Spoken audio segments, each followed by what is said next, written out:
Hello student, कैसे हैं आप सब। एक बार पुनः से कोचिंग क्लासेस पर स्वागत है। उम्मीद करता हूं आप सब अच्छे होंगे, आपकी पढ़ाई भी बेहतर चल रही होगी। बोर्ड एग्जाम 2022 एमपी बोर्ड के बच्चे सभी लोग थोड़ा सा ध्यान देंगे। क्लास 12 का जो इंग्लिश का पेपर होना है 17 आपका फरवरी को, और बहुत सारा मानसिक तनाव है। पर बच्चों क्या कैसे करना होगा, एग्जाम के पहले में क्या करना, पेन कौन सा यूज करना है ना, कैसे क्वेश्चन सॉल्व करना है, इस पर हम चर्चा करेंगे। थोड़ा सा वीडियो को अंत तक देखिएगा और अच्छा लगे तो प्लीज लाइक शेयर जरूर करना, चैनल को सब्सक्राइब कर लेना। हर सब्जेक्ट का स्ट्रेटजी मैं आपको यहाँ पर शेयर करने वाला हूँ, इसलिए बेल आइकन भी प्रेस करके रखिएगा।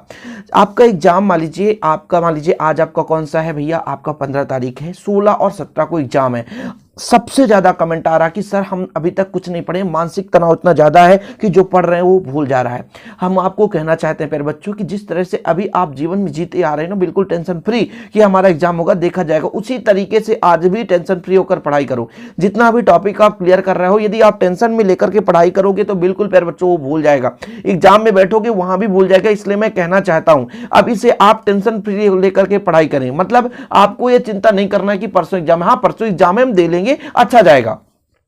हमेशा आपको पॉजिटिव सोच रखना है, निगेटिव बिल्कुल नहीं सोचना। ये कभी अभी नहीं सोचना कि जो हम पढ़ रहे हैं आएगा कि नहीं आएगा। बिल्कुल समझो कि जो हम पढ़ रहे हैं वही आएगा और अच्छे तरीके से मेहनत करो। ऐसे में क्या होगा, आपका माइंड पावर, क्योंकि देखिए जो सोचते हैं आप वही माइंड काम करता है। यदि आप निगेटिव सोचेंगे तो माइंड भी निगेटिव काम करेगा। इसलिए प्यारे बच्चों आपको कहना चाहता हूं केवल पॉजिटिव सोचो और सही सोचो, जो होगा अच्छा होगा। बिल्कुल इस बात की चिंता नहीं करना है आप लोगों को कि हमारा ये पेपर गलत हो जाएगा, ये पेपर हमने कम पढ़ा था, हमने ये यहां पर भी किया। अरे भैया जितना पढ़े हो ना उसको अच्छे से पढ़ो और बिल्कुल टेंशन फ्री होकर के पढ़ो। पेपर की चांसेस, जैसे आपको लोग बहुत सारे बच्चे तो कहते हैं सर कि वायरल पेपर में पढ़ लूं। अरे भैया मैं नहीं कहता हूं क्या पढ़ो क्या नहीं, लेकिन जो भी पढ़ो आप फोकस के साथ पढ़ो, टेंशन फ्री होकर पढ़ो। और एक चीज और मैं कहना चाहता हूं कि वायरल पेपर पर आप लोग 100% फोकस नहीं करना, अन्यथा यदि कहीं वो फेक पेपर हुआ तो आप जिंदगी भर के लिए पछतावा हो जाएगी आपकी, या कि आप बाद में पछताएंगे, फिर कमेंट करेंगे सर आपने सही कहा था लेकिन हमने बात नहीं मानी। तो आप लोग बिल्कुल, सबसे पहली बात, मानसिक तनाव बिल्कुल नहीं होना चाहिए, माइंड बिल्कुल फ्री होना चाहिए। हमारा पेपर हो रहा है, हम यदि प्रेशर लेंगे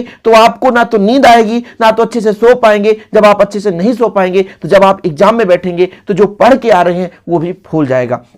इसलिए प्यारे बच्चों आपको अभी पहला काम करना है, बिल्कुल मानसिक तनाव फ्री होना चाहिए। आपको मैंने पहले भी बताया था कि इंग्लिश का सब्जेक्ट है, बीच में बोरिंग लगे, इंग्लिश हम पढ़ते पढ़ते थक गए, 4 घंटा पढ़े, अब हमको कुछ रेस्ट चाहिए, तो आप हिंदी का ऑब्जेक्टिव तैयार कर लो, फिजिक्स का ऑब्जेक्टिव तैयार कर लो, केमिस्ट्री का ऑब्जेक्टिव तैयार कर लो। बीच में आप फ्री ऑफ माइंड रहे और अपना ऑब्जेक्टिव तैयार करते रहे। ओके प्यारे बच्चों, चलिए दूसरा हमारा टॉपिक आता है कि हम किस प्रकार के पेन का प्रयोग करेंगे। जेल पेन प्रयोग कर सकते हैं या नहीं कर सकते। तो मैं एक चीज आपको कहना चाहता हूं प्यारे बच्चों, जो मैं हमेशा यूज करता हूं पेन वो जेल पेन होता है, लेकिन आपको बोर्ड एग्जाम में जेल पेन यूज नहीं करना है। इसका कारण होता है, जैसे आपने एक लाइन लिखा प्यारे बच्चों, एक लाइन लिखने के बाद कुछ गलत हो गया, फिर उसको आपको काटना है। जेल कभी कभी पेन ऐसा भी होता है कि आप वहां पे भी थोड़ा सा रखे रहते हैं पेन को, तो वहां पे थोड़ा सा ज्यादा धब्बा बन जाता है। इसलिए जेल पेन बिल्कुल यूज नहीं करना है। वो एनुअल एग्जाम में केवल 2 पेन यूज करना है, एक ब्लू और एक ब्लैक, यानी नीला और काला। वो भी आपका जेल पेन नहीं होना चाहिए। 5-5 की पेन ले लो, 3-3 की ले लो, 2-2 की ले लो, आपके पेन से कोई नंबर कटने वाला नहीं। हाँ बशर्ते आपके कलर जो है रेड नहीं होना चाहिए, हरा नहीं होना चाहिए, आपका केवल कलर ब्लैक और ब्लू होना चाहिए।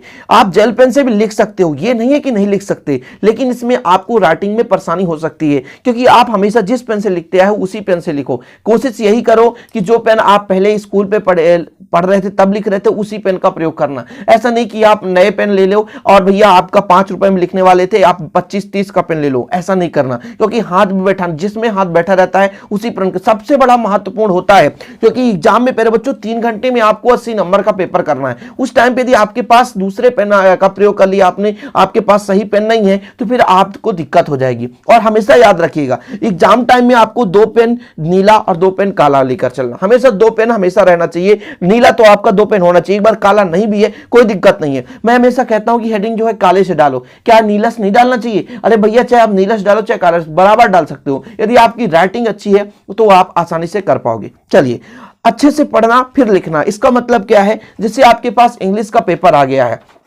इंग्लिश का पेपर है प्यारे बच्चों, इसको आप बिल्कुल नहीं पढ़ रहे हैं, बस आप मिला मिला करके लिख रहे हैं तो गलत हो जाएगा। देखिए जब आपके पास पेपर आता है, पेपर आपको लगभग किसी पहले जैसे हम जब पेपर देते थे तो पहले दे दिया जाता था, 5 मिनट पहले दे दिया जाता था कि पेपर को अच्छे तरीके से पढ़ लो। पेपर को अच्छे तरीके से पढ़ना है, पढ़ने के साथ साथ इतना ध्यान रखना है, पढ़ते टाइम आपको कंसंट्रेट माइंड में पढ़ना है, बिल्कुल ये फोकस नहीं करना है कि बाजू वाला क्या पूछता है। आपके स्कूल पे क्या होता है कि जब आप परीक्षा में बैठे रहते हो, जैसे पेपर मिलता है तो बच्चे लोग कानाफूसी करने लगते हैं कि सर दोस्त ये बताओ ये क्वेश्चन का आंसर क्या होगा, सोचते हैं अभी पेपर नहीं चल रहा तो पूछ लेते हैं। ऐसे में आपका टाइम डिस्टर्ब होता है। आप अपने माइंड से पूरा पहले क्वेश्चन एक बार पढ़ लो बेहतरीन ढंग से। क्वेश्चन पढ़ने के बाद आपको एक एनालिसिस करना है कि कौन से क्वेश्चन हमसे बन रहा है, कौन सा क्वेश्चन हमसे नहीं बन रहा है। जैसे पैसेज वगैरह है, सीधे प्रश्न क्रमांक उत्तर डालो, क्रमांक डाल दो, बाद में उत्तर लिखते रहेंगे, ठीक है। जो भी नहीं, डू एज डायरेक्टेड, प्रश्न क्रमांक डालो और वहां पर उत्तर डालो 1 2 3 4 5 6 और फिर आपको उसको उत्तर बाद में लिखना है। क्योंकि यदि आपसे नहीं बन रहा तो उसको अभी टाइम वेस्ट नहीं करना है। 3 घंटे की स्ट्रेटजी में पहले घंटे मेरे बच्चों आपको ऐसे क्वेश्चन को लिखना है जैसे 80 नंबर में से 40 नंबर तो ऐसा होता है जो आपसे बनता है, तो 1 घंटे में आप 40 नंबर आसानी से कर पाएंगे। फिर सोचने विचारने वाले बात जो होता है तो 1.5 घंटे बाद हम शुरू करते हैं। तो भैया पेन अच्छे से यूज करना है और अच्छे पढ़ना है। पहले क्वेश्चन को अच्छे तरीके से पढ़ो, इसके बाद उसका आंसर दो। ये कभी कभी क्या होता है, यस या नो के चक्कर में सत्ता सत्य जैसे हिंदी वगैरह में आता है लोग गलत कर बैठते हैं। तो इंग्लिश में तो और अच्छे तरीके से पढ़ना भाई, कि लाउड स्पीकर पूछा है, हॉस्पिटल के बारे में पूछा है, क्या लेटर पूछा, क्या एप्लीकेशन, उसको अच्छे तरीके से पढ़ना है, तभी आप कर पाओगे। और अगला है भैया आपका टॉपिक कि जिससे पेपर में आप गए तो कुछ बच्चे क्या सोचते हैं कि जो बन रहा है उसको कर देते हैं, बाकी छोड़ देते हैं। नहीं नहीं नहीं नहीं, जितने भी क्वेश्चन आए हैं, जितने भी क्वेश्चन आए, एक भी क्वेश्चन आपको नहीं छोड़ना है, एक भी क्वेश्चन नहीं छोड़ना। जैसे कुछ बच्चे कहे कि सर 5 अंक का क्वेश्चन होता है, हमको क्या करना चाहिए। देखो आप किसी चैप्टर, जैसे फ्लेमिंगो नाम का आपका पोयम है, पोयम में आपने 2-2 नंबर के क्वेश्चन तैयार किए होंगे, 2-4 क्वेश्चन आ गया, बड़ा क्वेश्चन आ गया 5 अंक का और हमसे कुछ नहीं बन रहा है। अरे भैया जो 2-2 अंक का पढ़े थे ना उन्हीं को लिख दो, लिख के आना है, एक भी पॉइंट छोड़ना नहीं है, एक भी क्वेश्चन मिस नहीं करना है। हो सकता है एग्जामिनर सोच समझ के बोले कुछ तो सही है, 2 में से 1 नंबर दे दे, तो ऐसे में आपके नंबर बढ़ जाते हैं। इंग्लिश सब्जेक्ट ऐसा होता है, बहुत सारे बच्चों को पासिंग मार्क्स लाना कठिन हो जाता है, क्योंकि इंग्लिश थोड़ा सा कठिन, जो कुछ नहीं पढ़ा तो उसको तो अर्थ ही समझ में नहीं आ रहा है। इसलिए प्यारे बच्चों क्वेश्चन आंसर आपको बिल्कुल नहीं छोड़ना है, एक भी। यदि आपसे लॉन्ग क्वेश्चन नहीं बन रहे, शॉर्ट क्वेश्चन, उसी चैप्टर के शॉर्ट क्वेश्चन आपने तैयार किया है, शॉर्ट क्वेश्चन के कुछ चीजें वहां पर लिख सकते हो आप। जैसे 5 लाइन का है तो 3 लाइन तो पर भी लिख सकते हो शॉर्ट क्वेश्चन के, क्योंकि भैया ना से तो अच्छा होगा, कुछ ना कुछ तो अंक मिल सकता है। आधा ही अंक मिल गया बहुत है,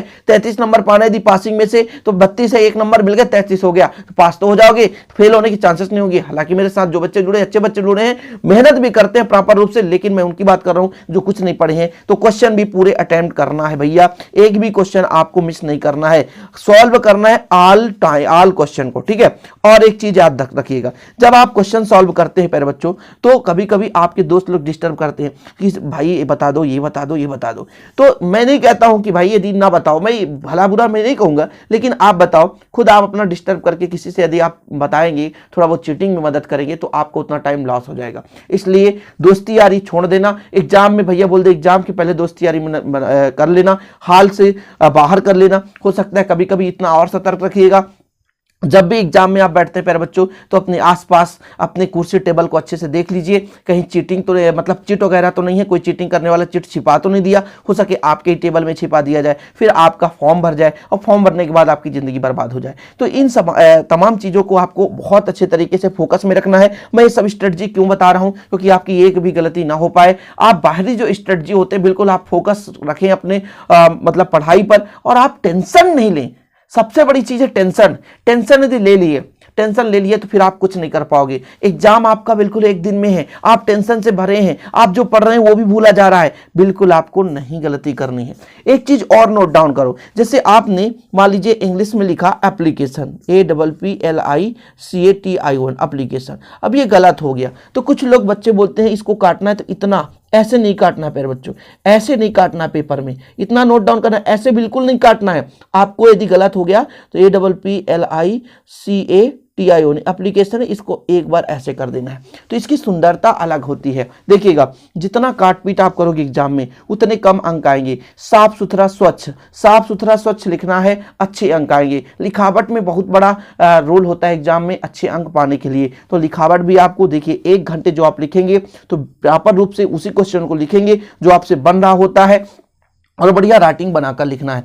तो क्या हो, इंग्लिश में वैसे भी ज़्यादा लिखना नहीं होता भैया, पैसेज वगैरह तो सिंपल तरीके से कम अंक मतलब कम पढ़कर भी आप थोड़ा बहुत अच्छे अंक ला सकते हो। और एक चीज़ और मैं कहना चाहूँगा, पैसेज में बताया भैया कि पैसेज कैसे ट्रिक से सॉल्व करना है। और पैसेज वगैरह भैया ज़रूरी नहीं रहता कि आपकी किताब से आ जाए, कहीं से भी आ सकता है। इसलिए आप लोग थोड़ा पैसेज वगैरह को ध्यान रखिएगा कि आप अपने माइंड से करेंगे। और जो पोयम है, पोयम में से जो आपका पोयम का पोएट होता है उसका नाम जरूर याद कर लेना का, क्या है कि सेक्शन डी में जो पोयम आता है उससे पैसेज आ जाते हैं, फिर पोएट का नाम पूछ देता है। उम्मीद करता हूं बच्चा लोग, आप लोग आज की इस वीडियो में कुछ नॉलेजेबल यहाँ पर कुछ चीज़ सीखे होंगे। वीडियो पसंद आए तो लाइक करना ना भूलें, शेयर कर दें। मिलते हैं अगली वीडियो के साथ। जय हिंद, वंदे मातरम।